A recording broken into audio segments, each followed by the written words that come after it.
lagi videonya Iya. ya. Nanti masalah ditayangkan nggak ditayangkan nanti bisa tunggu konfirmasi dari Mbak Maureen atau Mas Siap. Hardi. Siap. Nah, kira-kira apa yang bisa saya bantu nih? Silakan Mas Hardi atau Maureen. Apa ya sebenarnya? Apa sih yang bikin apa ya?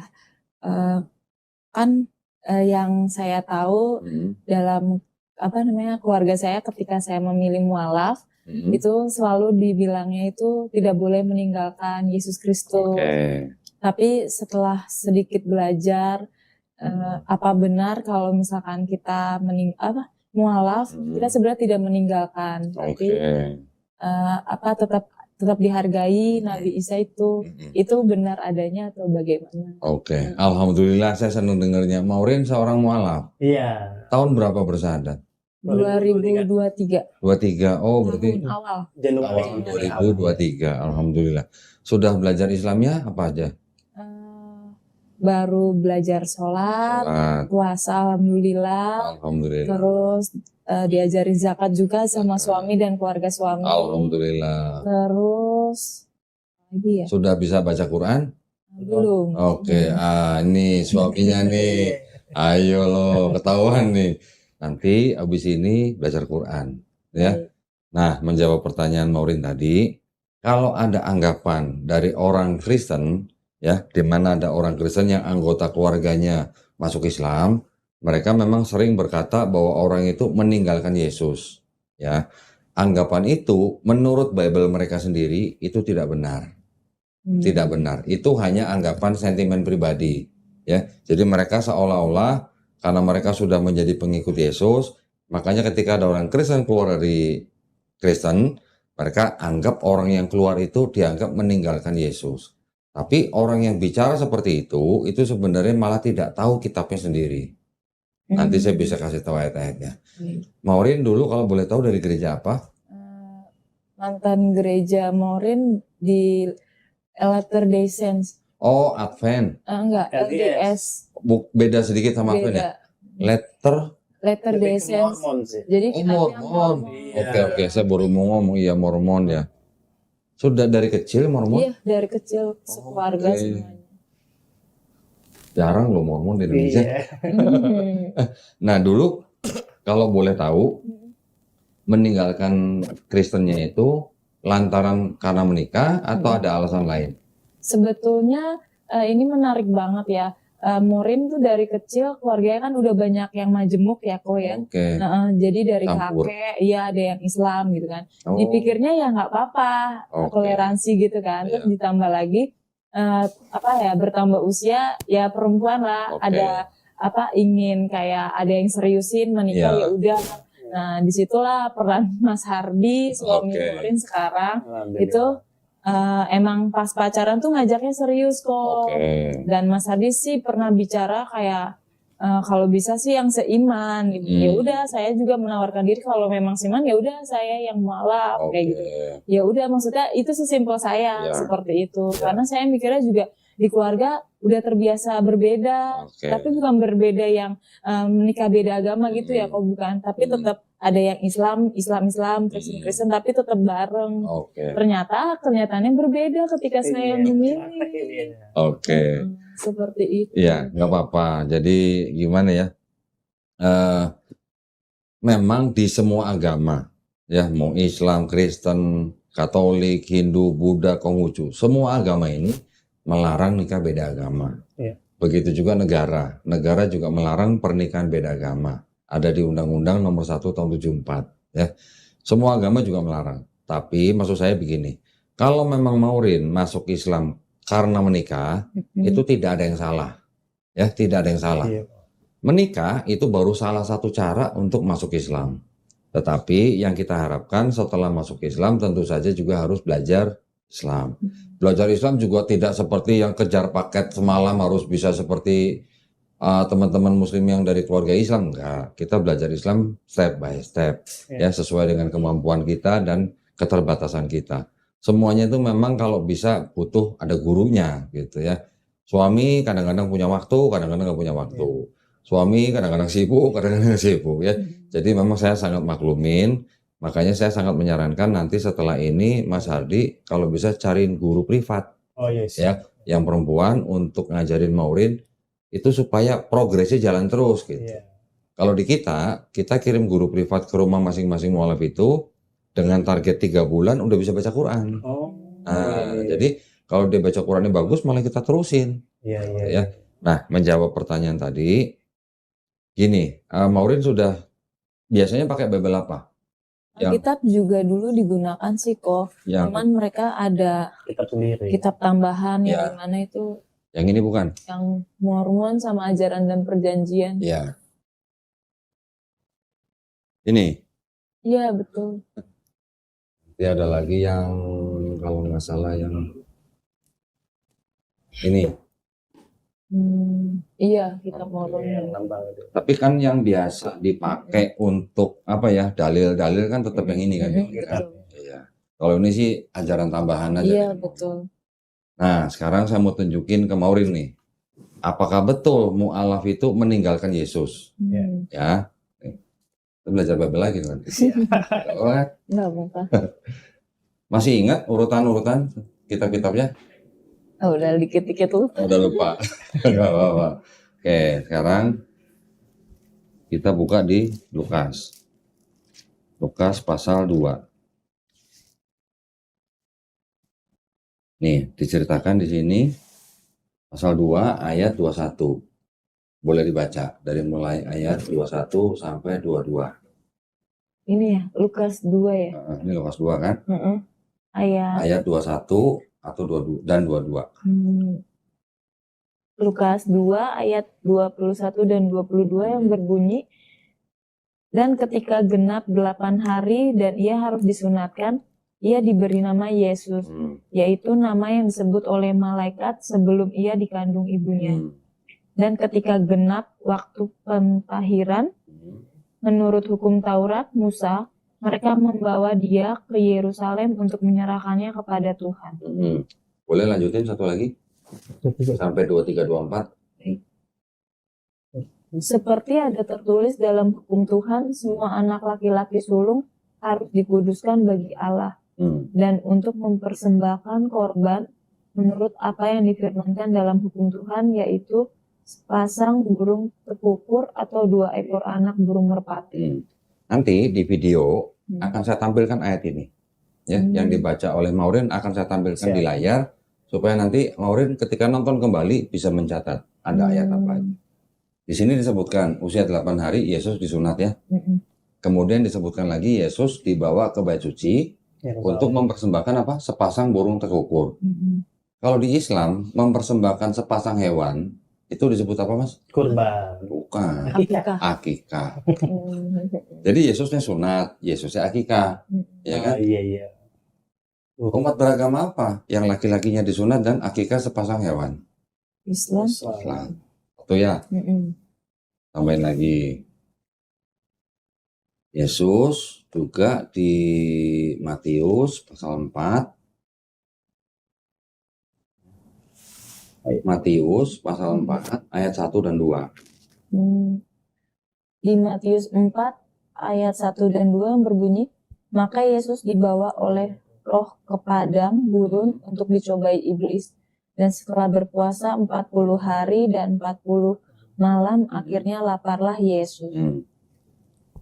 Umat Islam puasa berapa hari? Sebulan, 30 hari. Sebulan, 29 atau 30 hari, tergantung bulannya. Betul. Tapi biasanya kalau di Ramadan itu 30 hari. Yesus berpuasa 40 hari. Kita biasanya setelah 30 hari ada tambahan puasa bulan Syawal kan? Berapa hari? 6 hari. Nanti ada puasa sunnah lah yang lain. Deket kan? Nggak jauh beda. Jadi Yesus puasa. Sekarang kalau dilihat dari hampir umumnya gitu ya, umat beragama apa yang puasanya kira-kira sebulan? Islam. Ya kan? Kristen mungkin ada yang puasa. Kristen juga mungkin ada yang sunat. Tapi apakah semua Kristen? Tidak. Ya kan? Kristen yang puasa juga ada tapi juga tidak semua. Gitu. Oke? Berikutnya. Matius pasal 5 ayat 17. 17 aja nggak apa-apa lah. 17. Di Matius 5 ayat 17, janganlah kamu menyangka bahwa aku datang untuk meniadakan hukum Taurat atau kitab para nabi. Aku datang bukan untuk meniadakannya, melainkan untuk menggenapinya. Nah, Yesus bilang, jangan kamu menyangka aku datang untuk meniadakan hukum Taurat. Aku datang bukan untuk meniadakan hukum Taurat, tapi untuk apa? Menggenapinya. Hukum Taurat tahu isinya apa aja kira-kira? 10 hukum Taurat 10 itu ya. perintah Allah. Sunat ya? Sunat. Boleh makan babi nggak kalau di hukum Taurat? Lupa lagi. Nah, kita baca.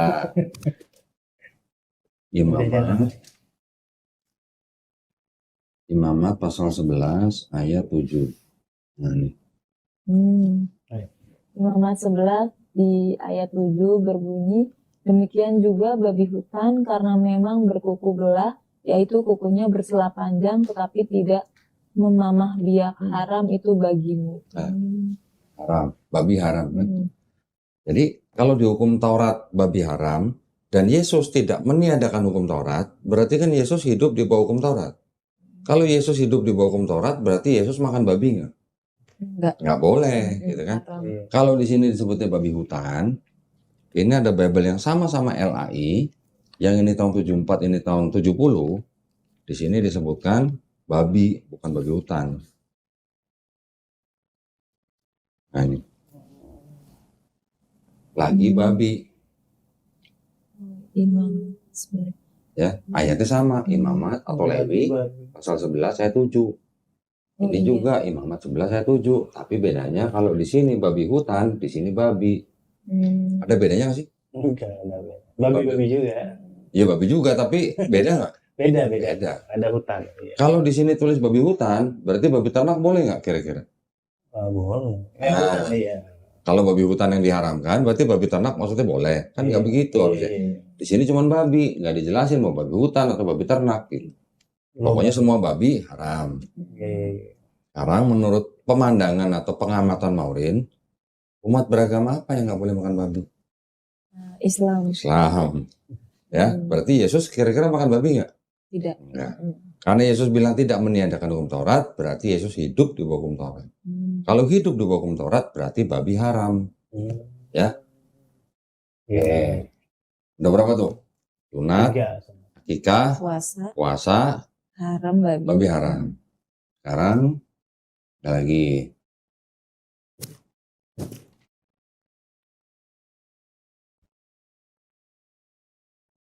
Matius pasal 26. Matius 26 ayat 39. Mana 39? 39, boleh. Matius 26 di ayat 39 yang berbunyi, maka ia maju sedikit lalu sujud dan berdoa katanya, ya Bapakku, jikalau sekiranya mungkin biarlah cawan ini lalu daripadaku, tetapi janganlah seperti yang ku kehendaki, melainkan seperti yang engkau kehendaki. Dikatakan tadi awal pertamanya apa? Maka ia, Yesus kan, maju sedikit lalu sujud. Yesus sholat sujud. Umat beragama apa yang sholatnya sujud? Islam. Markus pasal 1 ayat 35 nih. Di Markus 1 ayat 35 yang berbunyi, pagi-pagi benar, waktu hari masih gelap, ia bangun dan pergi keluar. Ia pergi ke tempat yang sunyi dan berdoa di sana. Berdoa pagi-pagi benar. Sholat apa, Mas? Subuh. Umat Islam sholat subuh nggak? Subuh. Yang ngomong Bible ya, bukan saya. Ya. Lagi. Matius pasal 27 ayat 59. Di sini yang diceritakan di salib dan mati Yesus. Tapi umat Islam, kita tidak percaya Nabi Isa alaihissalam dibunuh dari salib. Tapi ceritanya di sini Yesus, ya. Yesus ketika sudah disalib, jenazahnya diapain? Tolong dibaca. Ayat 59. Matius 27 ayat 59 berbunyi, dan Yusuf pun mengambil mayat itu, mengapaninya dengan kain lenan yang putih bersih. Yesus jenazahnya dikafani. Umat beragama apa yang kalau meninggal dikafani? Islam. Kalau Kristen jenazahnya diapain? Pakai peti ya. Jadi kalau begitu, Yesus disunat, Yesus akikah, Yesus puasa, Yesus tidak makan babi, Yesus sholatnya sujud, Yesus sholat subuh, Yesusnya apa tadi? Dikafani. Ya kan? Udah kan? Yesus disunat, Yesus akikah, Yesus puasa, Yesus tidak makan babi, Yesus sholatnya sujud, Yesus sholat subuh, Yesus mati dikafani, jenazahnya dikafani. Umat beragama apa yang melakukan ini semua? Kalau bukan Islam. Islam kan? Kalau begitu, Islam ini mengikuti perbuatan Yesus di sini nggak? Kalau gitu. Iya. Ya. Kristen bagaimana? Kristen mungkin ada yang disunat, tapi tidak wajib. Ya. Karena apa? Karena Paulus mengatakan malah karena Yesus yang mati di atas kayu salib itu sudah membatalkan hukum Taurat. Di Efesus pasal 2 ayat 15. Efesus pasal 2 ayat 15. Ini Galatia. Dan Efesus pasal 2 ayat 15. Efesus 2 ayat 15 berbunyi, sebab dengan matinya sebagai manusia ia telah mengetahui Taurat dengan segala perintah dan ketentuannya untuk menciptakan keduanya menjadi satu manusia baru di dalam dirinya, dan dengan itu mengadakan damai sejahtera. Ya. Yesus di satu sisi bilang, jangan kamu menyangka aku datang untuk meniadakan hukum Taurat. Aku datang bukan untuk meniadakan Taurat tapi untuk menggenapi. Ya. Paulus di satu sisi bilang, Yesus yang mati sebagai manusia sudah membatalkan hukum Taurat. Padahal Yesus tadi di Matius 5:17 juga mengatakan, sebelum langit dan bumi lenyap, ya, ini 5:17 kan, sekarang baca yang 18 nih. Karena aku berkata, coba. Matius 5 ya? 18. Matius 5 ayat 18, karena aku berkata kepadamu sesungguhnya selama belum lenyap langit dan bumi ini, satu iota atau satu titik pun tidak akan ditiadakan dari hukum Taurat sebelum semuanya terjadi. Ya, Yesus bilang sebelum langit dan bumi lenyap, satu iota atau satu titik dalam hukum Taurat tidak akan dihilangkan. Berarti hukum Taurat itu hilang atau lenyap kalau langit dan bumi lenyap, gitu kan? Iya. Paulus bilang Yesus yang mati sebagai manusia itu sudah membatalkan hukum Taurat. Kalau gitu, boleh nggak saya katakan Paulus memfitnah Yesus? Yesus nggak pernah bilang membatalkan hukum Taurat. Langit dan bumi belum lenyap, satu iota pun tidak akan dihilangkan. Kok bisa-bisanya Paulus bilang Yesus yang mati di atas kayu salib membatalkan hukum Taurat?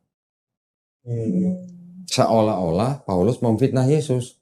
Yesus nggak pernah bilang nanti aku akan mati di atas kayu salib untuk membatalkan hukum Taurat. Nggak ada begitu. Ya. Nah, jadi ada perbedaan nih antara ajaran Yesus dan ajaran Paulus. Satu, Yesus tidak pernah bilang akan membatalkan hukum Taurat dengan cara apapun. Karena selama langit dan bumi itu belum lenyap, tidak akan dihilangkan satu iota atau satu titik. Paulus bilang, karena dia sudah mati menjadi sebagai manusia, dia sudah membatalkan hukum Taurat. Yang kedua, Paulus mengajarkan adanya dosa waris atau dosa asal. Disebutkan apa? Karena dosa satu orang itu, Hawa, istrinya Adam, maka setiap keturunan manusia sudah membawa dosa itu. Ada di Roma pasal 2 Roma 5 ayat 12. Di Roma 5 ayat 12 yang berbunyi, sebab itu sama seperti dosa telah masuk ke dalam dunia oleh satu orang, dan oleh dosa itu juga maut, demikianlah maut itu telah menjalar kepada semua orang, karena semua orang telah berbuat dosa. Jadi Paulus bilang, setiap keturunan Adam sudah bawa dosa yang dilakukan oleh satu orang itu. Sedangkan ajaran Yesus gimana? Yesus tidak pernah mengajarkan dosa waris. Yang Yesus ajarkan gimana? Matius 18 ayat 3. Matius 18 ayat 3, lalu berkata, aku berkata kepadamu sesungguhnya, jika kamu tidak bertobat dan menjadi seperti anak kecil ini, kamu tidak akan masuk ke dalam kerajaan sorga. Yesus bilang, kalau tidak bertobat dan menjadi seperti anak kecil ini, kamu tidak masuk sorga. Ya. Sekarang kira-kira saya ingin nanya Maureen nih. Kira-kira ketika Yesus ngomong begini, kalau ada orang mendengar perkataan Yesus, kemudian dia bertobat, besoknya dia mati. Orang yang bertobat dan mati ini menurut Maureen kira-kira masuk surga, masuk neraka? Kalau bertobat, masuk surga Masuk sih. surga. Tapi Yesusnya belum disalib. Kan Yesus belum disalib ini ngomongnya. Iya. Jadi kalau ada orang bertobat, kemudian dia mati, bisa masuk surga tanpa Yesus disalib. Berarti sebenarnya Yesus perlu disalib nggak? Nggak perlu. Nggak perlu. Gitu. Yang mengajarkan Yesus mati di atas kayu salib untuk menebus dosa manusia siapa? Paulus. Ajaran Yesus tuh, dianggapnya ajaran Yesus, kan ini perkataan Yesus nih. Yesus, siapa yang terbesar di dalam kerajaan surga? Murid-muridnya sedang bertanya kepada Yesus.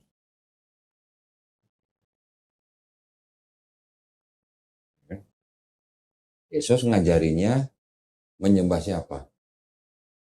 Menyembah Matius pasal 4 ayat 10. Matius 4 ayat 10, maka berkatalah Yesus kepadanya, menyahlah iblis, sebab ada tertulis, engkau harus menyembah Tuhan Allahmu dan hanya kepada Dia sajalah engkau berbakti. Yesus ngajarin, atau pada saat ayat itu bicara kepada iblis, ketika iblis mencoba Yesus, menyahlah iblis, kamu harus menyembah Tuhan Allahmu, kepada Dia sajalah kamu harus berbakti. Yesus nggak pernah bilang kamu harus menyembah Trinitas, gitu kan nggak pernah. Atau kamu harus menyembah aku, gitu kan nggak pernah. Yesus bilangnya menyembah kepada Tuhan Allahmu. Sedangkan Paulus mengajarkannya gimana?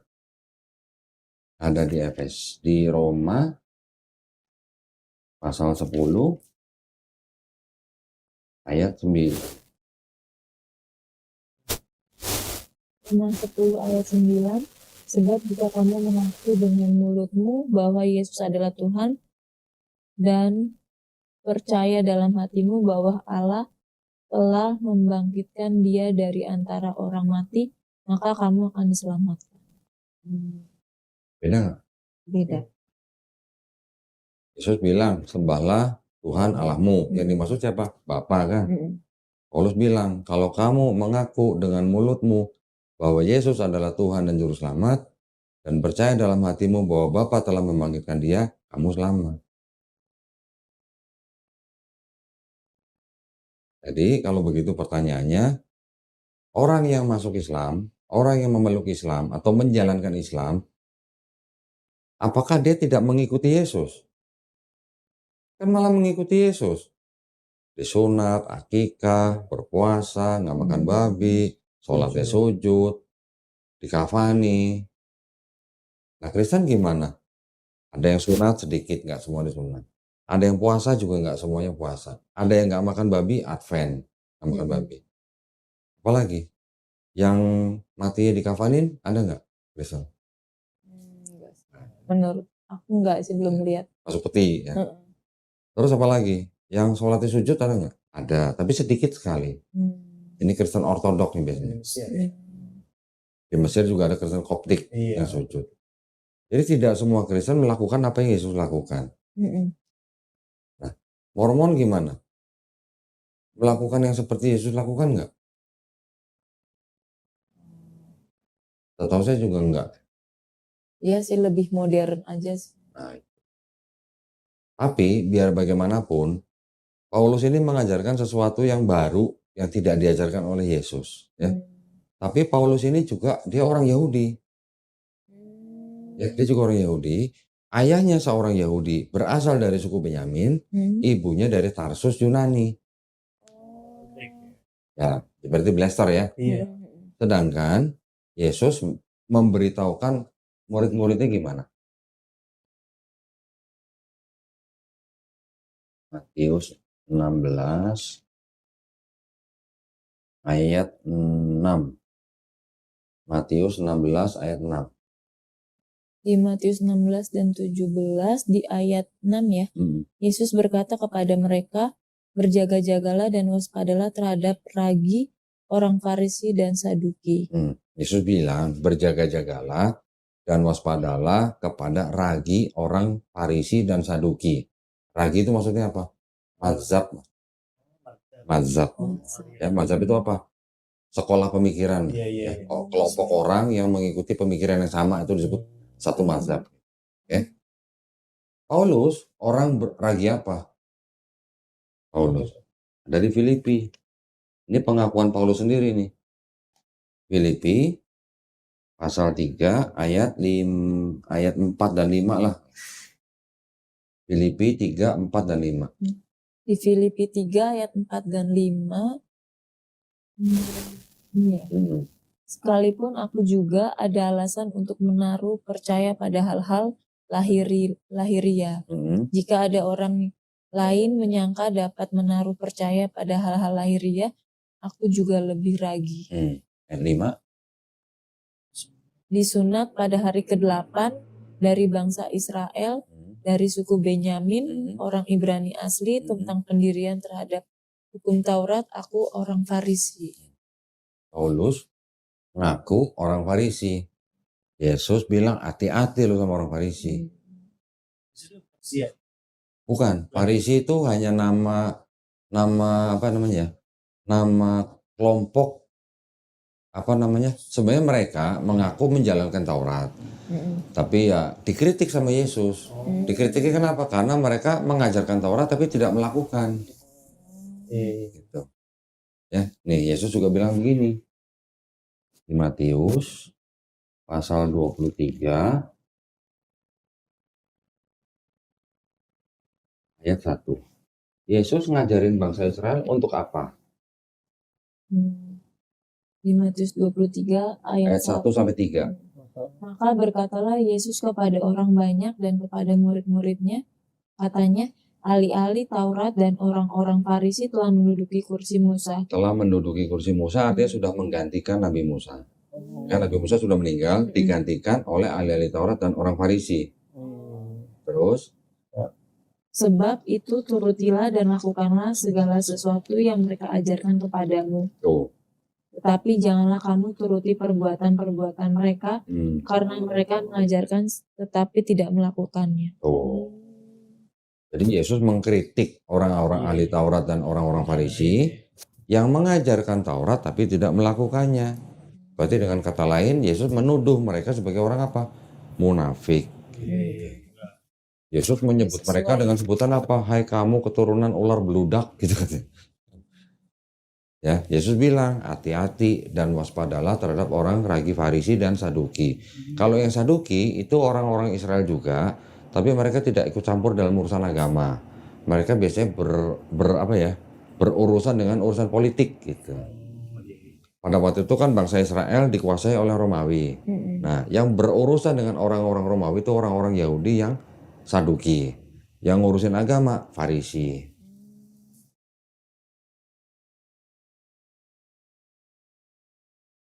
Ya. Jadi kalau begini, orang Islam atau orang yang masuk Islam, sebenarnya mereka tidak meninggalkan Yesus. Tapi mereka mengikuti sunnah Yesus dalam Bible malah. Sunnah Yesus. Arti perbuatan yang dilakukan Yesus di dalam Bible, itu malah yang dilakukan sama orang Islam. Sedangkan orang Kristen malah tidak mengikuti perbuatan Yesus, tapi mengikuti ajaran Paulus.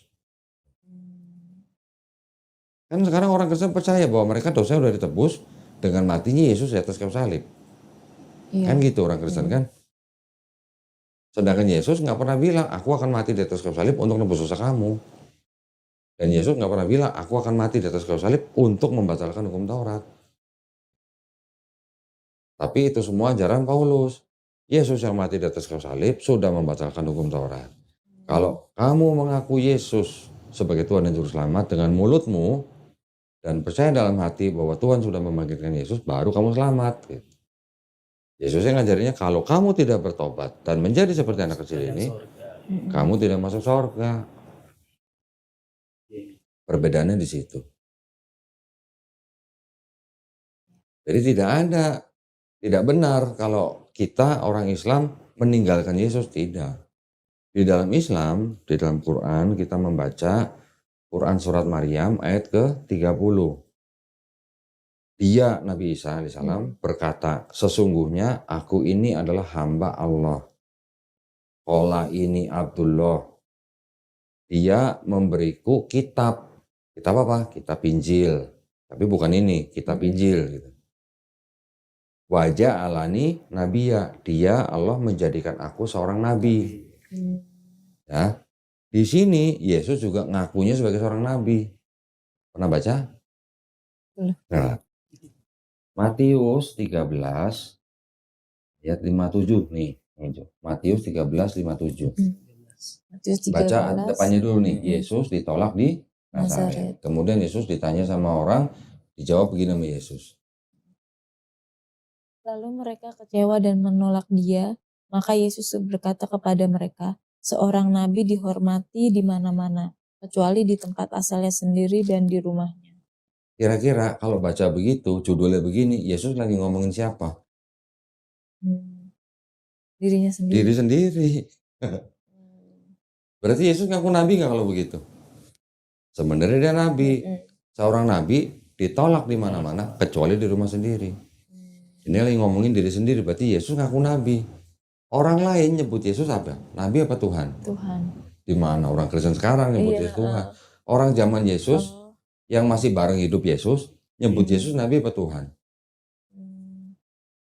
Matius 21 ayat 11. Dan orang banyak itu menyahut, inilah Nabi Yesus dari Nazaret di Galilea. Orang banyak. Orang yang hidup sejaman dengan Yesus nyebut Yesus nabi. Apa orang Kristen sekarang nyebut Yesus Tuhan? Siapa yang ngajarin? Paulus.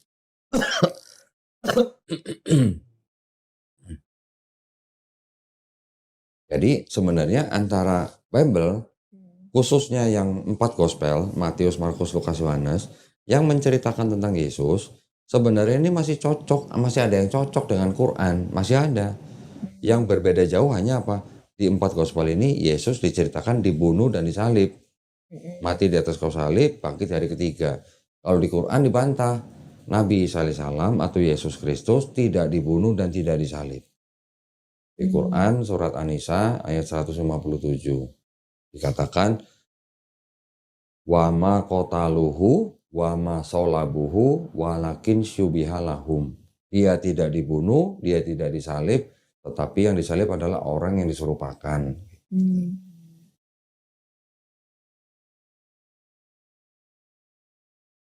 Jadi sebenarnya yang mengikuti Yesus Muslim apa Kristen? Muslim. Nanti ayat-ayatnya Maureen boleh catat, boleh tunjukkan kepada keluarganya Maureen. Atau tunjukkan videonya kepada keluarga Maureen untuk mereka menonton dan mengecek sendiri dalam Bible mereka.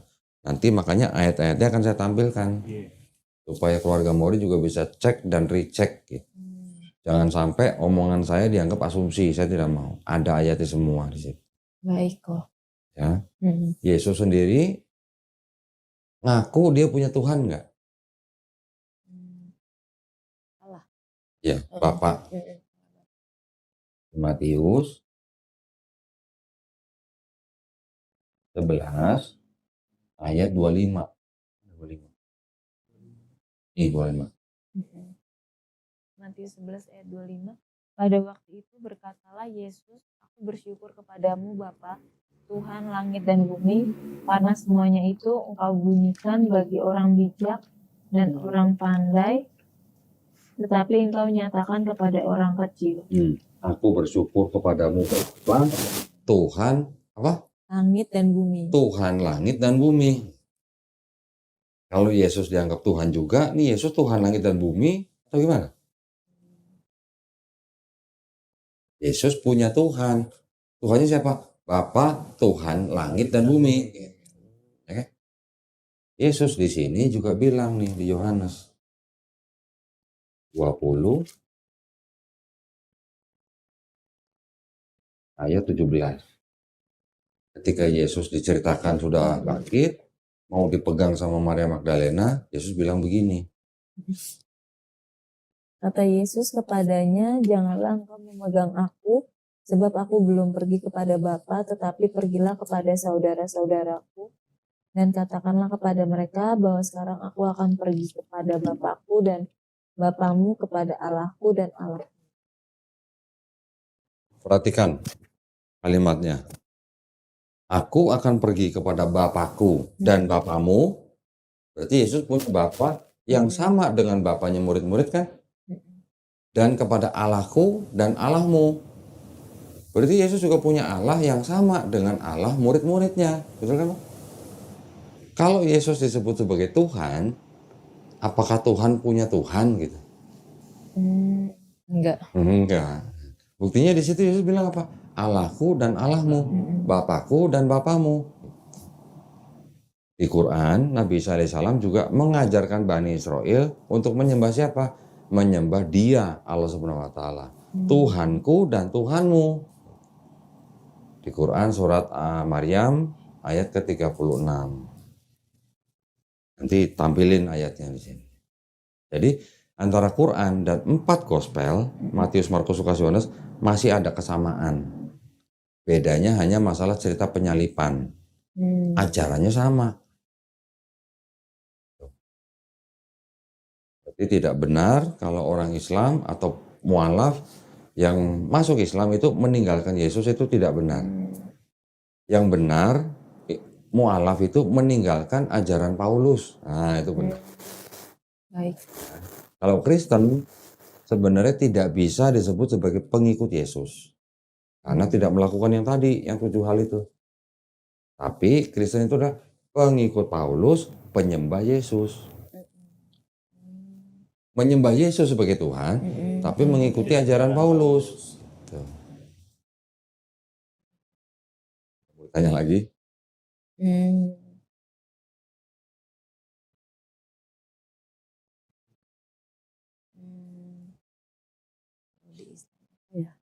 Kalau di Islam tuh sebenarnya bukan nggak mau tanya, justru Morin harus banyak belajar gitu. Iya. Jadi perlu dikasih tahu karena kan blank banget. Betul. Yang paling terketuk Morin memeluk agama Islam tuh gini kok. Ngelihat kelembutannya sih, kesabarannya gitu. Alhamdulillah. Sudah pernah mendengar kan rukun Islam? Bersyahadat, sholat, zakat, puasa, naik haji jika mampu. Ini sudah dijalankan semua? Yang kelima belum. Insya Allah segera ya. Yang kedua, di Islam ada yang namanya rukun iman. Pertama, beriman kepada Allah Subhanahu wa taala. Kedua, beriman kepada malaikat-malaikatnya. Ketiga, beriman kepada kitab-kitabnya. Keempat, beriman kepada nabi-nabinya, termasuk Nabi Yesus. Nah, di Islam, orang Islam tidak bisa disebut imannya sempurna kalau tidak beriman kepada Nabi Yesus. Ya. Kelima, beriman kepada hari akhir atau hari kiamat. Yang keenam, beriman kepada qada dan qadar. Ini takdir. Takdir itu macam-macam, ada takdir mutlak, ada takdir yang diusahakan. Maureen, keluarganya dari suku apa? Jawa. Maureen bisa nggak sebelum lahir milih, saya mau lahir jadi orang Jawa, bisa nggak?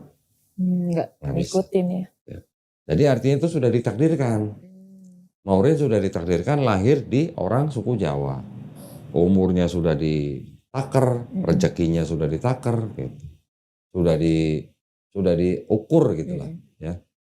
Nggak bisa kan milih jadi orang bule, nggak bisa milih jadi orang kulit hitam atau kulit merah, nggak bisa kan? Itu namanya takdir mutlak. Tapi kalau Maureen mau sukses, kerja keras. Maurin lagi sekolah mau pinter, belajar. Maurin mau punya keturunan, nikah.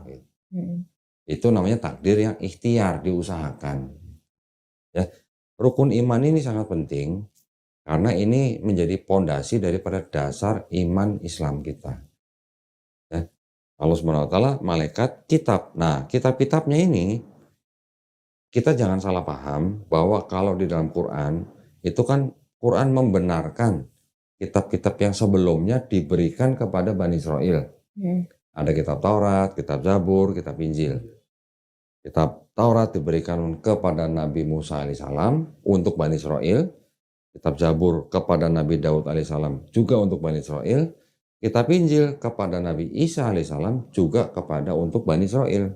Tiga-tiganya untuk Bani Israel. Ini bukan untuk bangsa Indonesia, bukan. Bukan untuk bangsa Cina juga, bukan. Ya. Khusus Bani Israel. Di Quran juga selain membenarkan kitab-kitab yang sebelumnya diberikan kepada Bani Israel, Quran juga mengoreksi. Mengoreksi apa yang disalahpahami oleh Bani Israel pada saat itu. Ya. Sehingga mereka membuat kitab-kitab mereka sendiri menjadi kitab yang disebut dengan ini. Kitab orang Yahudi punya kitab mereka sendiri. Aduh, sebentar. Izin ke itu ya. Boleh. Boleh. Bentar ya.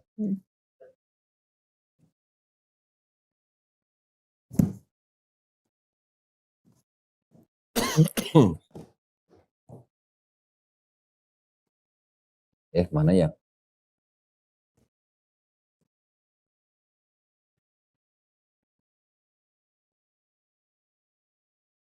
Ini yang disebut dengan kitabnya orang Yahudi. Namanya kitab Tanakh. Nah, Tanakh ini singkatan Torah, Nevi'im, Ketuvim. Torah itu yang disebut dengan 5 kitab Musa. Orang Kristen sebut itu Pentateuch. Kejadian, Keluaran, Imamat, Bilangan, Ulangan. Nah, ini Torah. Yang Nevi'im, kitab nabi-nabi. Ada nabi besar, ada nabi kecil. Ada Yeremia, Yesaya, Yeskiel, Daniel, nabi-nabi besar. Nabi kecil, Hagai, Habakuk, Ayub, Yunus, Maleaki, dan sebagainya. Yang Ketuvim, kitab tulisan-tulisan orang bijak. Ada Mazmur, orang Islam kita kenal dengan sebutan Zabur. Ada Ratapan, ada Kidung Agung, ada Amsal, ada Pengkhotbah, dan sebagainya. 3 kelompok tadi disebut kitab Tanakh. Nah, ya, Tanakh ditulis dalam bahasa Ibrani. Tulisannya mirip seperti tulisan Arab, ditulis dari kanan ke kiri. Ya. Nah, ini yang disebut dengan kitabnya orang Yahudi. Tapi di dalam Quran disebutkan ada kitab Taurat, kitab Zabur, kitab Injil. Apakah yang dimaksud dengan kitab Taurat dan kitab Zabur itu ini? Ternyata bukan. Karena dalam Islam, pernah dengar nggak Nabi Musa alaihissalam menulis kitab Taurat? Nggak ada. Pernah dengar Nabi Daud menulis kitab Zabur? Nggak ada juga. Ini ditulis kira-kira 1000 tahun setelah Nabi Musa tidak ada. 500 tahun setelah Nabi Daud tidak ada. Kitabnya orang Kristen yang ini ditulis kira-kira 65 tahun setelah Yesus tidak ada. Dan Yesus tidak pernah menulis kitab Injil. Ya, di Islam kita juga tidak pernah membaca kan Nabi Isa alaihissalam menulis kitab Injil, ada nggak? Nggak ada juga. Berarti yang disebut dengan Injil di dalam kitab orang Kristen itu bukan Injil yang diterima oleh Nabi Isa alaihissalam. Karena kalau di Quran yang disebut Injil dalam Quran itu cuma 1. Sedangkan ini kan ada Injil Matius, Injil Markus, Injil Lukas, Injil Yohanes gitu. Lalu nanti ada Injil-Injil yang lain. Itu bukan Injil yang diterima oleh Nabi Isa alaihissalam. Ya. Nah, yang disebut dengan kitab itu apa kalau gitu? Kalau ini bukan kitab Taurat Zabur yang dimaksud oleh Quran dan ini bukan kitab Injil yang dimaksud oleh Quran, lantas mana kitab Taurat Zabur Injil yang dimaksud Quran? Ya dong, pertanyaannya kan itu. Sekarang kitab Taurat Zabur Injil itu artinya apa? Artinya adalah wahyu-wahyu yang diturunkan Allah SWT kepada Nabi dan Rasulnya untuk Bani Israel pada zaman itu. Betul? Wahyu itu gimana? Wahyu gimana? Hah? Jimat ya. Wahyu. Wahyu. Kalau kita ilham lah. Ilham, ya. Kalau kita lagi ngopi, merokok, dapat ilham. Kalau Nabi disebut wahyu. Kalau kita manusia biasa disebut ilham. Berarti apa? Nggak tercatat. Pengetahuan kan? Pengetahuan, ilmunya ya. Nah, ilmu atau pengetahuan Iya. yang tiba-tiba dimiliki oleh Nabi, ya, yang diturunkan dari Allah SWT, langsung masuk ke dalam kolbunya Nabi. Oh, bukan dalam bentuk kita. Bukan. Oh. Nah, sekarang zaman Nabi Musa, apakah sudah ada buku begini? Nggak ada, batu. Zaman Nabi Isa AS, apa sudah ada buku begini? Belum juga. Mesin cetak baru tahun 1500-an. Iya. Ya, paling ada pada zaman itu yang di abad-abad Masehi itu paling mereka berupa gulungan-gulungan. Iya. Nah, jadi kata kitab di dalam Quran itu artinya tidak harus berbentuk buku atau gulungan. Kata kitab dalam Quran yang konteksnya adalah kitab Taurat, Zabur, Injil yang diberikan kepada Bani Israel, itu artinya selain bisa wahyu yang dibukukan atau ditulis, tapi juga bisa berarti apa? Hukum, ketetapan, perintah, aturan dari Allah SWT kepada suatu kaum atau umat tertentu. Iya. Itu bisa disebut kitab gitu. Ya. Jadi kalau ditanya, di mana kitab Taurat, Zabur, Injil yang dimaksud Quran, namanya wahyu, ya sudah ikut bersama nabi-nabinya. Tahu nabi-nabinya. Ketika nabinya sudah wafat atau nabi sudah diangkat, ya wahyunya ikut bersama mereka. Gitu. Tidak ada bukunya. Nah ini terus kalau gitu buatan siapa? Ini buatan orang Yahudi, ini buatan orang Kristen. Terus apakah ini semuanya salah? Enggak. Masih ada sisa-sisa firman Tuhannya, masih ada. Contoh di dalam Ulangan misalnya. Maureen bisa baca. Nanti saya bisa bandingkan dengan Qurannya ini supaya Maureen akidahnya kuat gitu. Ulangan pasal 6 ayat 4. Kalimat pertama aja. Pasal 6 ayat 4. Dengarlah hai orang Israel, Tuhan itu Allah kita, Tuhan itu Esa, kasihilah Tuhan Allahmu dengan segenap hatimu dan segenap jiwamu dan segenap kekuatan. Bahasa Ibraninya bunyinya begini. Shema Israel. Shema Israel itu artinya dengarlah hai bangsa Israel. Adonai Elohinu, Adonai Ehad. Adonai Elohenu, Adonai Ehad. Tuhan Allah kita, Tuhan itu Esa. Sama nggak dengan Qul huwallahu ahad? Apa? Kita buka lagi. Keluaran pasal 9 ayat 14. 9 ayat 14.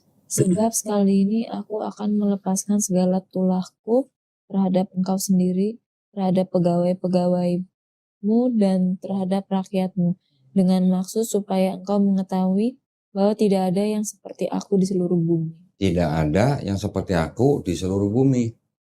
Walam yakulahu kufuwan ahad. Sama. Ya. Ada lagi nanti di Bilangan. Bilangan 23 ayat 19. Allah bukanlah manusia sehingga ia berdusta, bukan anak manusia sehingga ia menyesal. Masakan ia berfirman dan tidak melakukannya, atau berbicara dan tidak menepati. Allah bukan manusia. Allah bukan anak manusia. Sama nggak dengan lam yalid walam yulad? Masih banyak yang lain. Ada ini di Keluaran 33 ayat 20. Ayat 20 lagi firman-Nya, engkau tidak tahan memandang wajahku, sebab tidak ada orang yang memandang aku dapat hidup. Sama. Di Islam juga begitu. Kita memahaminya tidak ada manusia yang bisa memandang Allah hidup. Nabi Musa pengen lihat Allah aja baru dikasih lihat sedikit. keagungannya aja gunung hancur. Gunungnya Nabi hancur. Musa pingsan gitu. Nggak bakal bisa ngelihat wajah Allah. Ya. Ada lagi.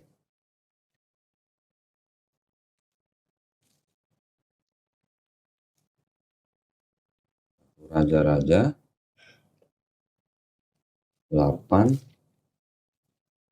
ayat 27. Ayat 27. Tetapi benarkah Allah hendak diam di atas bumi? Sesungguhnya langit, bahkan langit yang mengatasi segala langit pun tidak dapat memuat engkau. Nah. Terlebih lagi rumah yang kudirikan ini. Langit yang mengatasi segala langit tidak dapat memuat Tuhan. Langit yang mengatasi segala langit, berarti langit ada berapa? Banyak. Banyak. Di Islam kita mengenal ada berapa langit? 7. 7 langit. Tahu nggak besarnya langit pertama dengan langit kedua seperti apa? Dibandingkan dengan langit kedua. Atau nggak usah langit pertama deh. Bumi. Bumi dibandingkan dengan langit pertama seperti apa? Pasir. Seperti cincin dibuang di padang pasir. Kecil banget. Seperti apa? Bisa nggak kelihatan? Boro-boro gitu ya. Bumi kalau kita lihat di ilmu astronomi, sebesar apa bumi dibandingkan dengan tata surya, dengan galaksi? Seperti apa besarnya? Kecil banget kan? Itu baru tata surya dan galaksi. Ada berapa miliar galaksi di langit kita? Triliunan galaksi. Ya kan? Jadi bumi dibandingkan dengan langit pertama dan sampai sekarang belum ada manusia bisa menyentuh langit pertama. Jadi bumi seperti cincin dibuang di padang pasir terhadap langit pertama. Langit pertama tambah bumi dibandingkan dengan langit kedua juga seperti cincin dibuang di padang pasir. Langit pertama, langit kedua, langit ketiga, keempat, kelima, keenam, ketujuh, 7 langit plus bumi dibandingkan dengan Sidratul Muntaha, pernah dengar ya? Juga sama seperti cincin dibuang di padang pasir. Sidratul Muntaha tambah 7 langit tambah bumi dibandingkan dengan arsnya Allah juga sama seperti cincin dibuang di padang pasir. Itu baru arsnya, belum kursinya. Bukan kursi begini ya, singgasana lah gitu. Ars nanti dibanding dengan semuanya dibandingkan dengan singgasananya Allah juga seperti cincin di padang pasir. Jadi besarnya Allah seperti apa? Gede banget. Ya nggak bisa dibayangin ya. Manusia aja nggak bisa menyentuh langit pertama. Boro-boro untuk mikirin langit kedua. Boro-boro sampai ke arsnya Allah. Boro-boro untuk sebesar apa Allah. Makanya dalam Islam kita menyebutnya apa? Allahu Akbar. Ini juga bilang langit yang mengatasi segala langit tidak dapat memuat Tuhan. Masih ada samanya kan? Gitu. Lagi nanti contoh misalnya.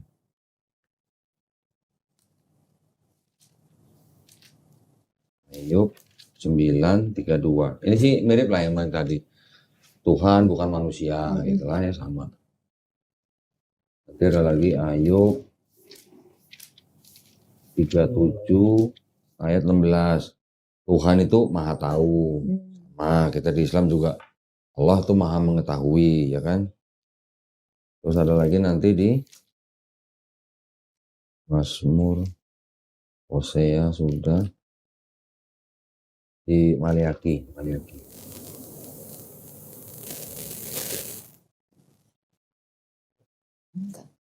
Maliaki di sini, Maliaki 3 ayat 6.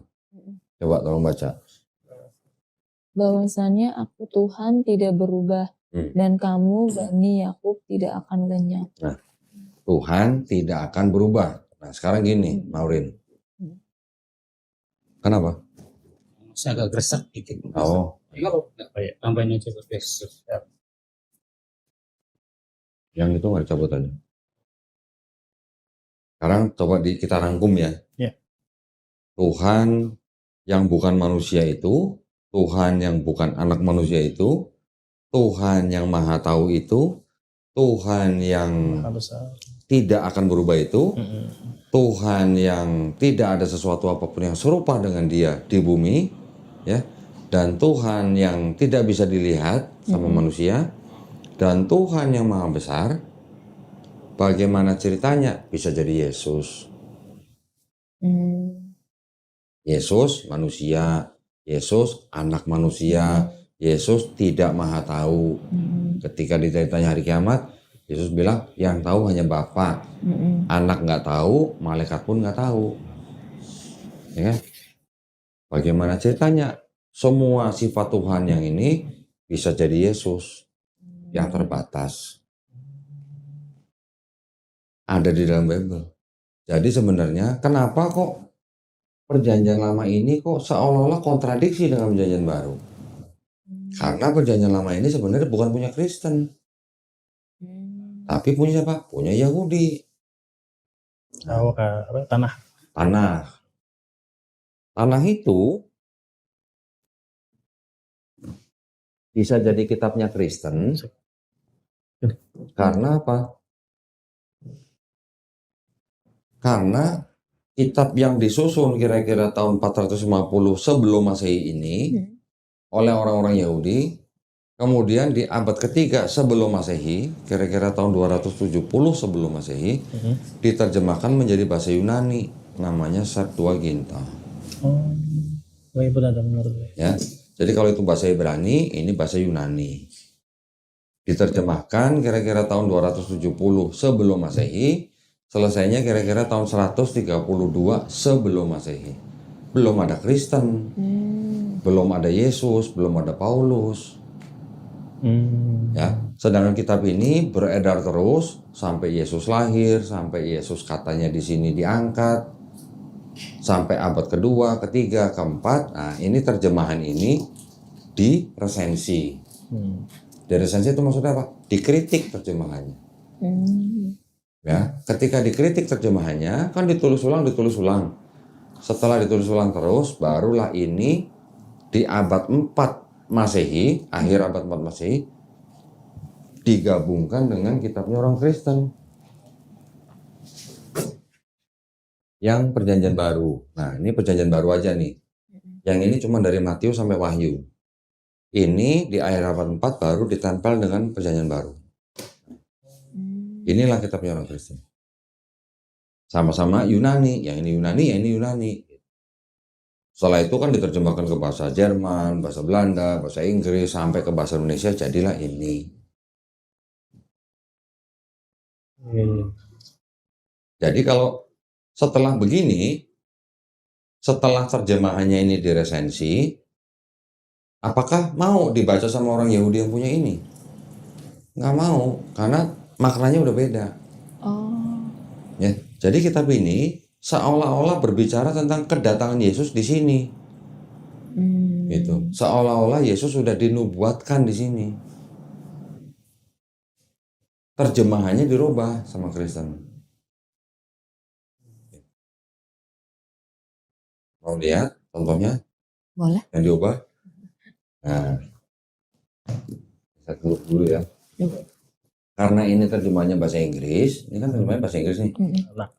Ibrani, ini terjemahan bahasa Inggris kan. Saya bandingkan dengan terjemahan bahasa Inggris juga, supaya kelihatan bedanya ya.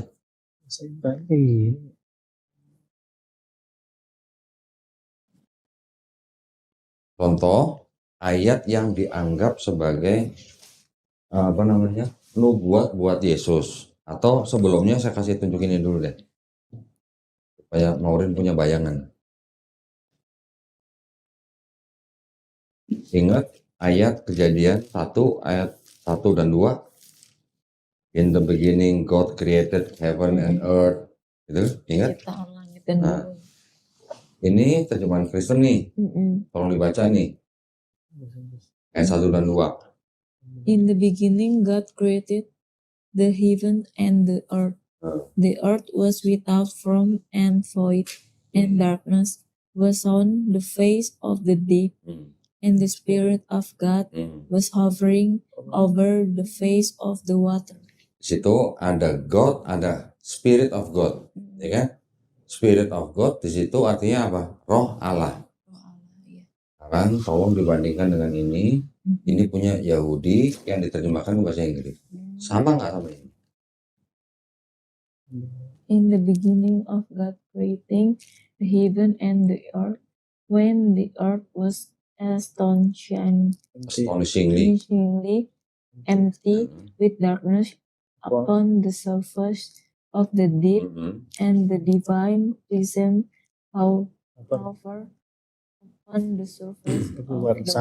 Sama ya? Beda nggak? Sama. Masa? Di sini ada Spirit of God. Oh, di sini Di sini ada nggak Spirit of God? Nggak ada. Adanya? Divine presence. Presence. Apa divine presence? Kehadiran Tuhan. Kehadiran ilahi. Ilahi. Ini apa? Roh Allah. Sama nggak roh Allah dengan kehadiran ilahi?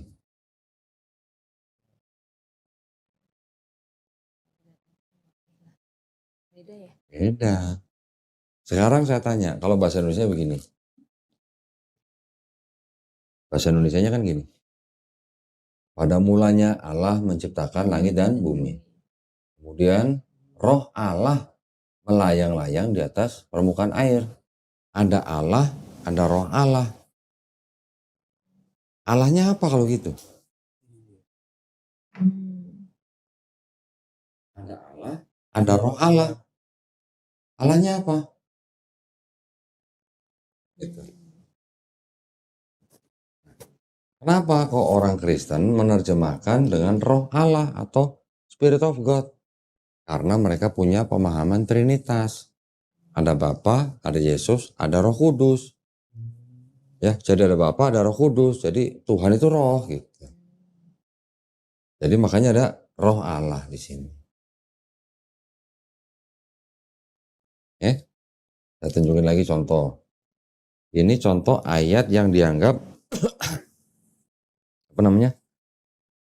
Dianggap sebagai sebuah nubuat, tahu nubuat ya?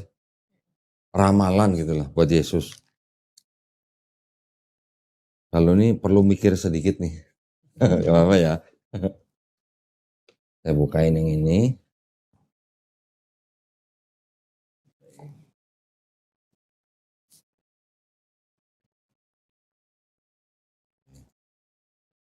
Ini ada di Yesaya atau Yesaya 9 ayat 6. Tolong dipelajarin, dibaca. Seperti ini bunyinya ya. Nanti baru kita bandingkan dengan ini. Silakan.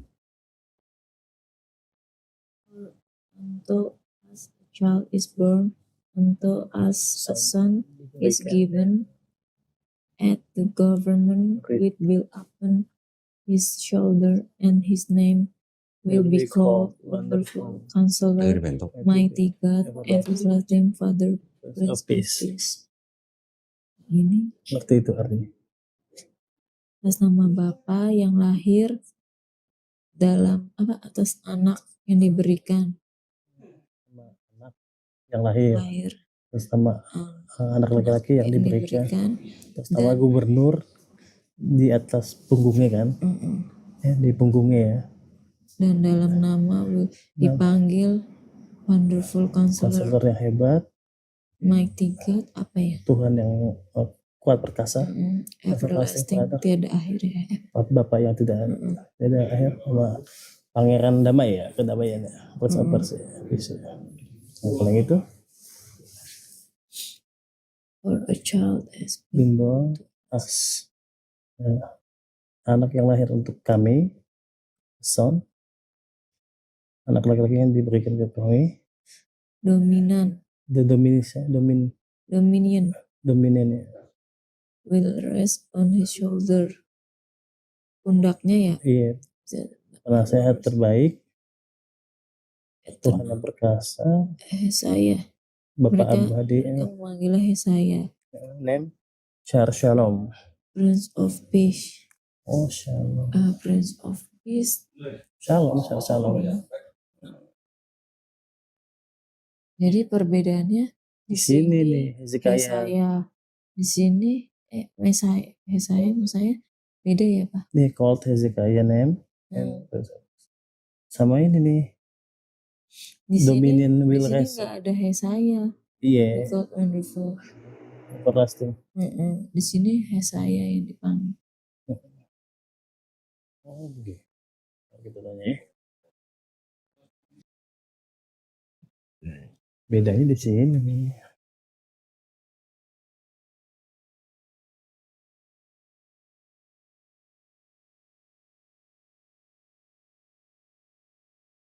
Jadi perbedaannya di sini dipanggilnya Yesaya, Hezekiel.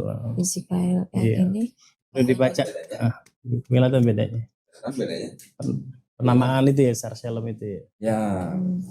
Oh. Jadi di sini kalau yang ini 3 gelar punya Tuhan Yang Maha Esa menyebut seseorang dengan sebutan Shar Shalom. Tapi kalau di sini anak itu akan diberikan 4 gelar. Oh, penamaan awal itu Ibu. Jadi di sini kata-kata apa? And his name. His name ini kan anak itu, the child is born. Iya. His name will be called, 4 gelar. Tapi kalau di sini ada 3 gelar yang menyebut anak itu dengan 1 gelar. Bedanya di situ. Iya. Kenapa begini? Karena yang dianggap anak yang lahir itu adalah nubuat untuk Yesus. Iya. Oh. Ini baru salah satu perbedaan terjemahan Kristen dari kitabnya orang Yahudi. Sehingga setelah sudah dirubah terjemahannya,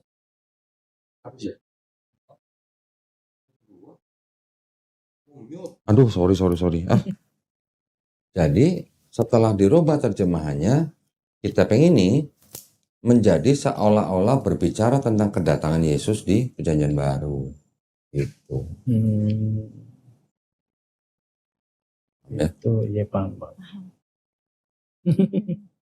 Itu yang terjadi. Banyak perbedaan dari banyak. Anak ke banyak. Karena terjemahan udah berubah. Iya. Murni lagi. Belum lagi nanti yang di sini. Di sini sebutnya young woman. Kalau di sini sebutnya young woman nih. Yesaya 7:14. Sini ada sebut young woman nih. Ada nggak? Nih, young woman. Ya kan? Tapi kalau di sini apa? Virgin. Sama nggak? Atau beda. Young woman sama virgin beda. Young woman bisa aja sudah nggak virgin. Iya. Virgin belum tentu young woman. Iya. Kan ada juga. All virgin ada juga kan? Ada. Kenapa virgin? Karena ayat ini dikutip oleh penulis Perjanjian Baru yaitu di Matius. Matius di sini mengutip ayat tadi dengan sebutan apa? Virgin nih. Ayat Yesaya 7:14 dikutip di Matius 23. Itulah caranya penulis Perjanjian Baru membuat seolah-olah Yesus sudah dinubuatkan oleh Perjanjian Lama. Perjanjian Lama itu punya orang Yahudi. Iya. 12 ya. Jadi ibu nggak ninggalkan Nabi Isa. Malah ngikutin. Ibu malah jadi pengikut Yesus. Berkerudung. Ini sebenarnya juga ajaran Yahudi. Ya. Itu sebenarnya juga malah disuruh oleh Paulus juga untuk pakai kerudung. Paulus juga tidak salah-salah amat gitu. Yang baru dari Paulus adalah apa? Dosa waris. Ya. Mengaku Yesus sebagai Tuhan dan Juru Selamat. Tetapi untuk masalah kerudung, Paulus masih apa namanya? Masih sesuai dengan Islam. Saya tunjukin. Ini yang disebut perkataan Paulus nih. 1 Korintus 11 ayat 5-nya.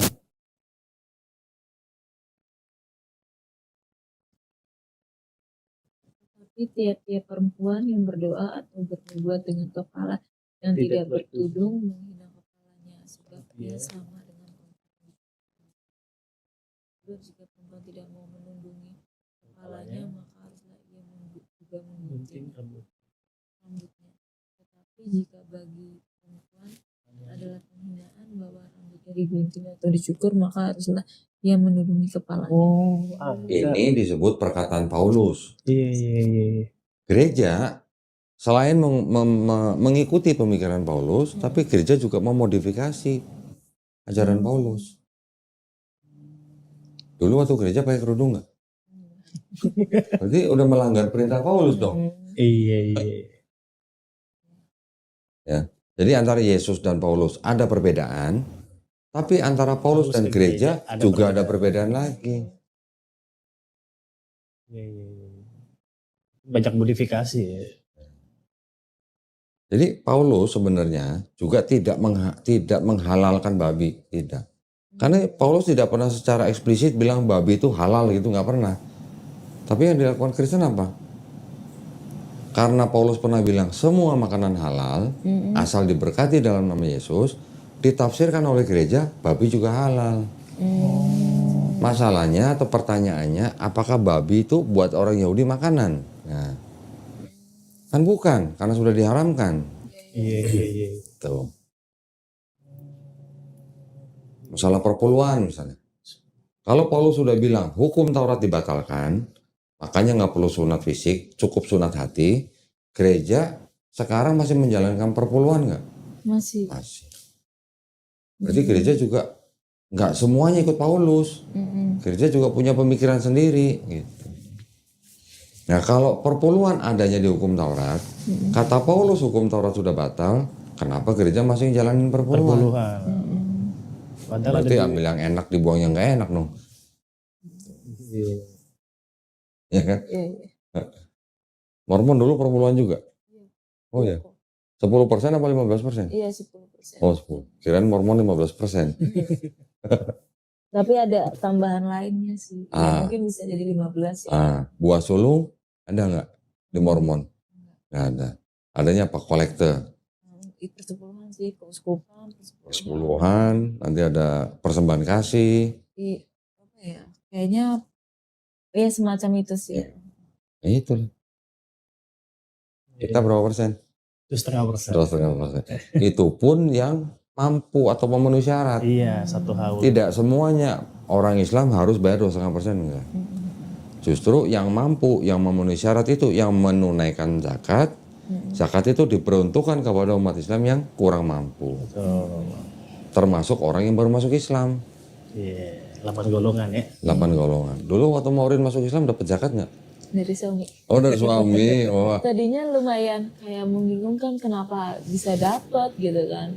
Tapi karena dijelasin sama Mas itu bagian dari 8 golongan ya udah akhirnya terima aja. Iya, jadi mungkin konteksnya pada zaman Nabi Muhammad SAW berdakwah, kan ada orang-orang dari luar Islam yang akhirnya masuk Islam, tapi mereka terancam nih.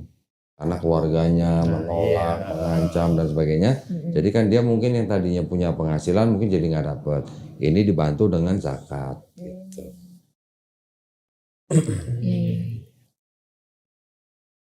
Lagi mau tanya? Ada lagi ya Ibu? Yang bingung di Islam apa? Nah, atau mau nanya soal Islam juga boleh. Iya. Tadi udah sepaket sih ya sebenarnya. Sambil kayak bukan roaming juga sih, maksudnya kayak kan udah menjalani hampir 3 tahun dalam Islam ya. Jadi sebenarnya udah ngerasain gitu. Cuman kayak ada beberapa faktor yang lain jadi nyambung-nyambung gitu aja sih paling kok. Tinggal bagaimana menyatukan apa ya? Menyatukan rasa di dalam Islam. Ya. Contoh dari sholat, dari sujudnya, dari wudhunya, dari syariat yang lain, zakat dan sebagainya, disatukan rasanya menjadi satu rasa dalam hati kita. Iya benar. Ya, tadi belajar rukun iman sudah. 2 kalimat syahadat aja. Dari 2 kalimat syahadat yang kita ucapkan pada waktu kita setiap kali sholat, itu harus benar-benar dihayatin. La ilaha illallah Muhammad Rasulullah. Itu harus diterima dalam hati dengan pengetahuan, dengan penerimaan, dengan keyakinan, dengan kejujuran, dengan kepatuhan, dan insya Allah dengan kecintaan. Kalau dengan kecintaan, kita ngejalanin syariat Islam itu enteng. Bener. Walaupun misalnya namanya manusia ya, kita nggak bisa pungkiri. Manusia itu tempatnya dosa. Ya. Tapi selama manusia itu hidup, pintu tobat itu terbuka lebar. Siapa yang mau bertobat, dia manusia yang terbaik. Sesuai kata Nabi Isa. Seperti itu. Untuk masuk kerajaan surga itu. Nah ya, saya kasih lagi contoh nih di Perjanjian Lama. Ini konsep bertobatnya orang Yahudi nih. Di sini ada kalimatnya, judulnya bertobat lebih baik dari mempersembahkan korban. Ada ayat bunyi begini nih, tolong dibaca. Yesaya pasal 1 ayat 16 sampai 18. Basuhlah, bersihkanlah dirimu, jauhkanlah perbuatan-perbuatanmu yang jahat dari depan mataku. Berhentilah berbuat jahat, Belajarlah berbuat baik, usahakanlah keadilan, kendalikan orang kejam, belajarlah hak belalah hak anak yatim, perjuangkanlah perkara janda-janda, marilah baiklah kita berperkara firman Tuhan, sekalipun dosamu merah seperti krimisi akan menjadi putih seperti salju, sekalipun berwarna merah seperti kain kesumba akan menjadi putih seperti bulu domba. Saya mau nanya nih, Mas Hardi. Iya. Di Islam sama di situ berhenti berbuat jahat, belajarlah berbuat baik, kendalikan orang kejam, usahakan keadilan, belalah hak anak-anak yatim, perjuangkan perkara janda-janda. Ya. Sama nggak dengan amar ma'ruf nahi mungkar? Sama, mencegah keburukan, mengajarkan kebaikan. Berhenti berbuat jahat artinya kan bertobat. Iya, ya kan? Betul. Basuhlah itu apa? Mandi. Wudu. Oh. Basuhlah. Ya kan? Bersihkanlah dirimu. Mandi bisa. Iya. Di kita ada mandi besar kan? Ada. Terus apa katanya lagi? Walaupun sekalipun dosamu merah seperti kirmizi, bisa menjadi putih seperti salju. Walaupun dosamu merah seperti kain kesumba, bisa putih seperti bulu domba. Artinya kalau dosa manusia sebanyak apapun, bisa diampunin kan? Kalau dia bertobat. Tuh. Islam gimana Mas? Sama. Di Islam juga kita sering mendengar bahwa sekalipun dosa kita sebanyak buih di lautan, kalau kita bertobat, insya Allah diampuni. Nah, kalau baca ayat seperti itu, Maureen, masih perlu nggak ada orang harus mati di atas kayu salib buat tembus dosa manusia? Kalau bisa tobat. Kalau bisa bertobat sebelum meninggal. Sudah kan, nggak perlu ada orang yang harus disalib gitu, ya kan? Iya.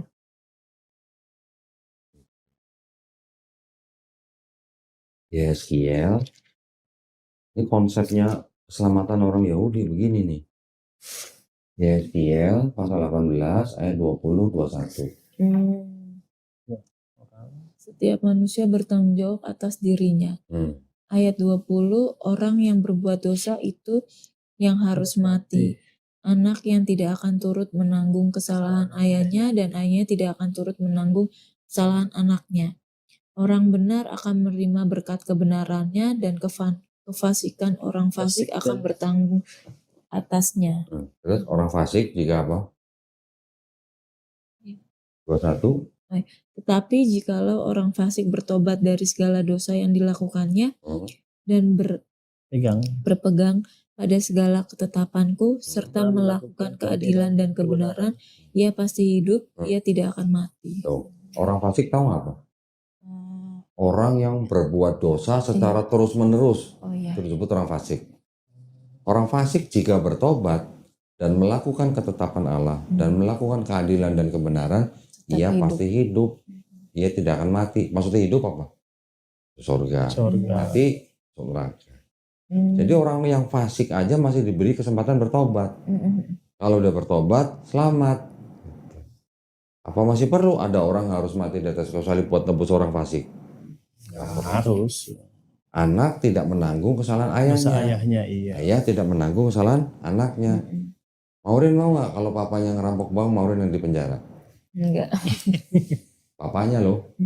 Nggak bisa karena dosa ditanggung masing-masing. Iya.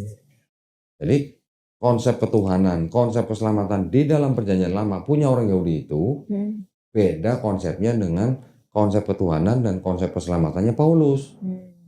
Tapi konsep ketuhanan dan konsep keselamatannya Yesus masih sama dengan perjanjian lama. Dan perjanjian lama dan ajaran Yesus dengan konsep ketuhanan dan keselamatan Islam masih sama. Betul. Jadi kalau gitu Yesus Muslim atau bukan gitu pertanyaannya? Muslim. Muslim. Cuman nggak pakai peci aja. Kalau peci kan khusus Indonesia. Iya. Gitu. Betul. Kalau di Palestina mungkin sorban gitu. Iya. Atau kain penutup. Imamah ya. Gitu. Nah sekarang ini buat menguatkan aja. Nabi Muhammad SAW disebut Muslim, ya kan? Iya. Nabi Muhammad SAW juga diperintahkan apa? Sujud. Di Quran surat Al-Hajj ayat ke-77. Ya ayyuhalladzina amanur ka'u, wahai orang beriman, rukuklah. Ruku tahu ya? Gitu. Sujud. Ruku. Oh iya, ruku. Ruku belum sujud ya, Sujud. baru begini nih. Iya, iya. Rukuklah. Wasjudu, apa? Sujudlah dan sujudlah. Wa'budu robbakum, dan mengabdilah dan beribadalah kepada Tuhanmu. Nabi Muhammad SAW disebut Muslim. Dia sujud. Yesus kan tadi sujud. Udah baca kan? Sama. Matius 26:39 sujud. Nabi Abraham di Bible Kejadian pasal 17 ayat 3 sujud. Mau baca silakan. Bilangan 34 ayat 8 Nabi Musa sujud. Keluaran 34 ayat 8. Bilangan 16 ayat 22 Musa dan Harun sujud. Yosua pasal 5 ayat 14 Yosua bin Nun sujud.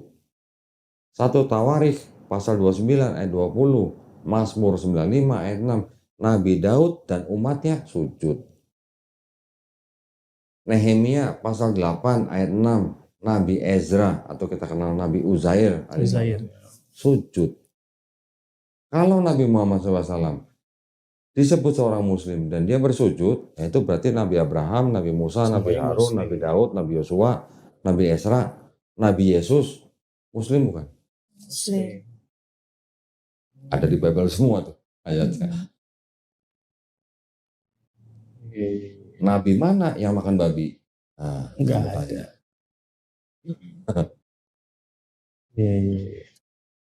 Saya boleh tanya nggak? Boleh. Oh.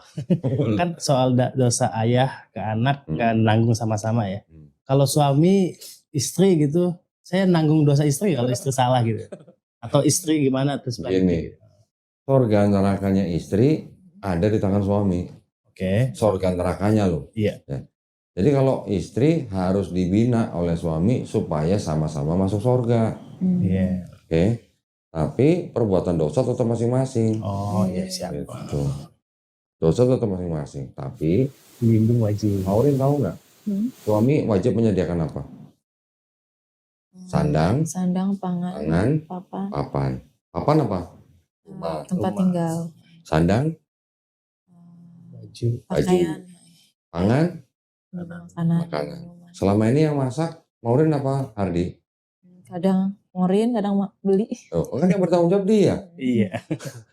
Jadi sebenarnya yang bertanggung jawab memberi makan istri itu suami. Ya. Bukan istri yang bertanggung jawab memberi makan suami. Tetap suami yang harus menjamin makanan untuk istrinya. Ya. Oke. Bisa jadi suami yang pergi masak ke pasar, pergi belanja sayur ke pasar. Bisa jadi suami yang masak. Ini tanggung jawab suami. Iya.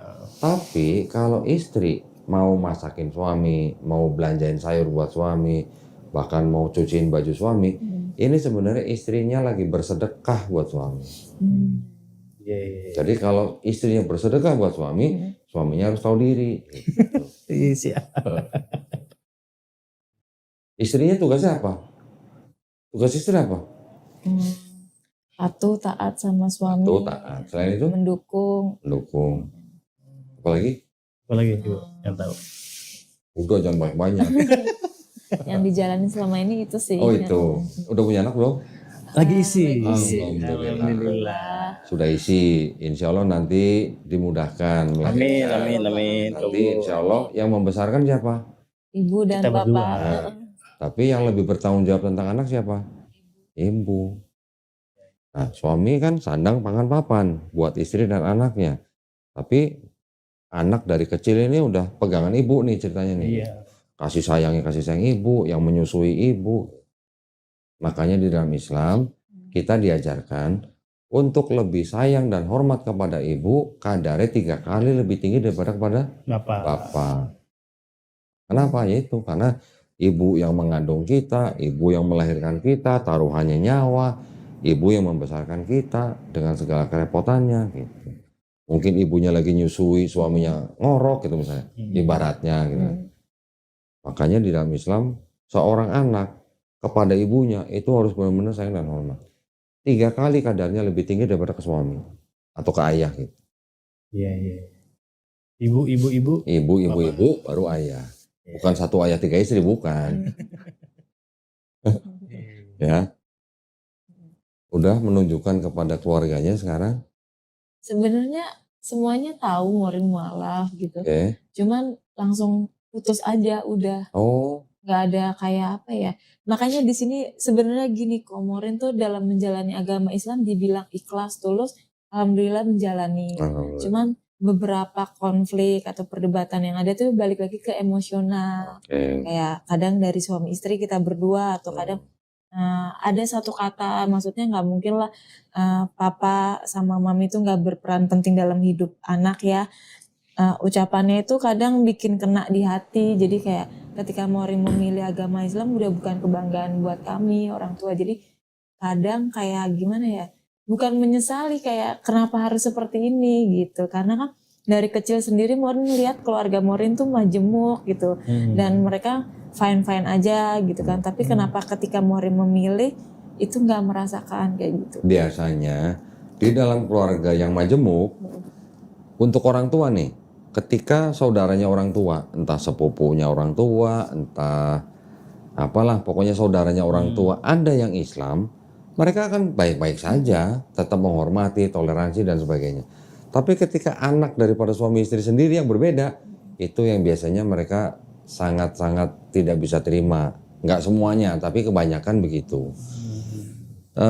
Banyak orang tua yang akan ngomong begini, kamu ini, ngomong sama anaknya nih ya, kamu ini sudah dilahirkan, sudah dikasih makan, sudah dibesarin, sudah disekolahin, sekarang udah gede meninggalkan agama orang tua. Emang ada agama orang tua ya?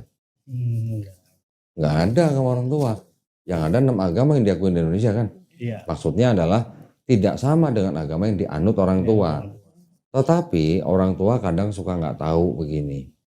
Di negara Republik Indonesia itu ada Undang-Undang Dasar 1945 pasal 29 ayat 2. Setiap warga negara Indonesia diberikan hak yang penuh. Untuk apa? Untuk memilih dan menjalankan agama dan kepercayaannya masing-masing. Jadi orang tua pun tidak bisa melarang anaknya menganut agama apa yang dipilih oleh anak itu. Secara hukum nggak bisa. Nah, tapi juga yang namanya orang tua kita tahu lah ya, pasti mereka pengen anaknya satu iman sama mereka. Kita nggak bisa, kalau orang Jawa bilang tuh maido gitu. Maido itu artinya apa ya? Menyalahkan. Mereka juga pasti punya perasaan. Nah, hampir semua rata-rata orang tua pasti punya perasaan yang sama. Mereka pasti maunya anak yang agamanya sama. Tetapi itu harus juga lihat, anak juga punya hak yang sama dengan orang tua. Nggak bisa dipaksakan gitu. Nah itulah makanya kita selalu mengajarkan kepada mualaf-mualaf yang di sini, kalau orang tuanya masih beda keyakinan, kamu yang harus berusaha sedemikian rupa supaya orang tua kamu menerima kamu karena akhlak kamu gitu. Bukan karena agama kamu. Karena akhlak kamu gitu. Agama kamu sudah mengajarkan kamu harus sayang dan hormat pada orang tua, tunjukkan pada orang tua. Biar orang tuanya ngelihat sendiri, bisa membedakan, oh iya anak saya setelah Islam makin sayang, makin hormat pada orang tua. Orang tua siapa yang nggak luluh hatinya kalau selalu dibaik-baikin sama anaknya, diperhatikan sama anaknya, dirawat sama anaknya. Siapa yang nggak akan luluh sih? Pasti luluh. Tinggal bagaimana anak. Tapi kalau anaknya istilahnya sama orang tua ngomongnya ketus atau bagaimana atau masing-masing, orang tua pasti kesel lah gitu. Pasti ya. Jadi kita yang harus berusaha mencari atau mencuri hati orang tua kita. Gitu ya. Mudah-mudahan dilancarin. Makanya mulai sekarang harus bisa mencari cara bagaimana menyenangkan orang tua. Mulai pertama dengan dari ibu. Pertama kali dari ibu. Ibu kita tuh kunci surga kita. Ya. Seorang anak walaupun orang tuanya beda keyakinan, tetap harus menghormati orang tuanya. Tetap. Bahkan di Quran, kalau sampai orang tua yang beda keyakinan ini ngasih perintah atau nyuruh sesuatu, anak yang beriman ini ngomong sama orang tuanya aja nggak boleh. Di Quran. Cuman menjawab aja nggak boleh, apalagi membantah, nggak mau ngikutin. Di Islam sampai begitunya. Karena apa? Saking pentingnya kita menghormati orang tua. Walaupun beda keyakinan. Sekarang Allah Subhanahu wa Ta'ala sendiri bisa nggak menjadikan semua manusia di bumi ini muslim semua? Bisa aja. Mudah. Apa susahnya? Tapi kenapa enggak? Ya, buat orang-orang seperti kita, buat orang-orang seperti Maureen, berbuat baik kepada orang tuanya. Tapi juga mendoakan orang tuanya supaya mendapat hidayah. Amin. Ya. Makanya alhamdulillah. Ada lagi mau ditanyain? Lagi nggak Maureen? Belum ada. Cukup. Cukup? Alhamdulillah. Yang musyahadat udah datang, Mel? Yang musyahadat udah datang? Jam 9 ada musyahadat lagi. Oh, jam 9. Hari ini 4 orang. Alhamdulillah. Ya, udah kalau syahadat tadi. enggak, ini tinggal belajar bagaimana mengenakan hijab yang syar'i. Iya. Syar'i ya. Pelan-pelan, step by step. Step by step aja. Dulu ketika saya harus berpisah dengan istri saya yang dulu, saya mau menikah lagi. Ketika saya mau menikah lagi, calon saya sholatnya canggih. Nggak ada bolongnya. Yang namanya azan, dia harus mendahulukan sholat. Tapi saya yang belum pakai hijab. Sebelum menikah, saya bikin perjanjian sama dia. Kalau mau menikah, saya minta kamu harus berhijab. Bukan berhijab dalam rumah, bukan, tapi keluar rumah. Akhirnya waktu itu saya beliin buku, tulisannya Ustadz Felix Xiao. Oh, Felix ya. Tipis bukunya, tipis. Iya. Saya kasih ke calon saya. Dia baca, belum habis bacanya. Alhamdulillah bersyahadat. Bersahadat. Pakai hijab. Bersahadat. Iya. Ya. Jadi kita coba belajar mengikuti apa yang diperintahkan Allah SWT dengan sebaik-baiknya, dengan setulus-tulusnya, dengan kecintaan gitulah. Iya. Paling saya mau nanya sih kok. Ya. Ini di luar itu ya Ibu ya. Kalau istri yang belum pakai hijab walaupun suaminya udah bilang gitu kan, itu kita nggak kena dosanya kan atau gimana itu sistem? Ini escape nih. Iya. Escape. Jadi kalau konsep istri yang durhaka atau tidak mau mengikuti perintah suami nggak bisa langsung mencerai gitu, nggak boleh. Di dalam Islam ada tahapannya. Ketika ada seorang istri yang durhaka atau tidak mau ikut kata suami, itu ada stepnya. Pertama apa? Didiemin dulu. Didiemin. Udah kasih perintah nih, tapi nggak menurut, diemin dulu. Kalau didiemin masih nggak sadar juga, udah dinasihati kan tadi kan, didiemin, nggak sadar juga, bisa ranjang. Bisa ranjang. Masih nggak sadar juga, pakai tangan pihak ketiga. Orang-orang yang lebih senior, yang lebih tua, yang omongannya didengar sama sama istri. Lewat omongan mereka, misalnya paman atau orang tua atau mertua, ngomongin, nasehatin. Jangan buru-buru lapor sama orang tua, mah istriku begini, nanti dulu, jangan semuanya. Setelah tahap ketiga itu juga tidak mempan, baru ada yang namanya talak. Gak langsung serta-merta ditalak. Iya. Siap. Tanggung jawab tetap di suami. Tapi kalau nggak mau dikasih tahu, lah ngapain kita mesti pertahanin? Kalau nggak mau dikasih tahu, gitu. Tapi dari konsep yang dosa itu kita masing-masing. Dosa masing-masing. Kita hanya menganjurkan dan memerintah lah istilahnya. Membimbing, membina supaya kita masuk jannah bareng-bareng. Gitu. Masuk surga jannah. Iya. Ya. Satu lagi kok ya. Kalau udah mualaf, boleh diperkenankan ke gereja walaupun cuma acara pernikahan atau ada yang meninggal? Kalau untuk menghadiri pernikahan nggak apa-apa ke gereja. Atau ada yang meninggal, datang melayat nggak apa-apa. Asal bukan ikut kebaktiannya. Teman hati-hati. Kalau datang melayat atau datang orang pernikahan, biasanya di gereja ada kebaktiannya. Ya kan? Kalau ada kebaktian ya kita jangan masuk. Kita masukin nanti setelah kebaktian. Gitu. Kalau kita tahu nih jam berapa kebaktian, tanya, udah mulai kebaktian belum? Kalau belum mulai, kita boleh masuk. Tapi ketika mau kebaktian ya kita keluar. Iya. Gitu. Kita tunggu di luar. Setelah selesai baru kita masuk lagi.